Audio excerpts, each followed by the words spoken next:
Je voulais que ça soit les deux. Je voulais que ça soit à la fois, comme je dis, le mélange du trivial et du sublime.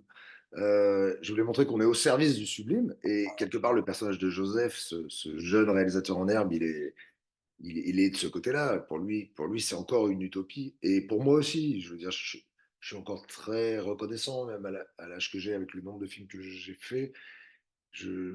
Franchement, je pense que ce métier m'a beaucoup plus donné que pris. Et je suis très, très reconnaissant, quoi. Je continue à penser que c'est une chance incroyable de faire ça.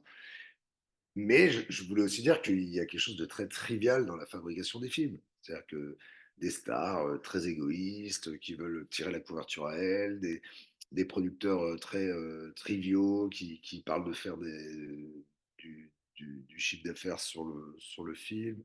Voilà, que c'est une création qui se fait aussi dans une forme de tension économique et que ça crée des situations un peu étranges au sens où c'est des forces contraires. Il faut bien comprendre que de faire un film, être cinéaste, c'est gérer des forces contraires.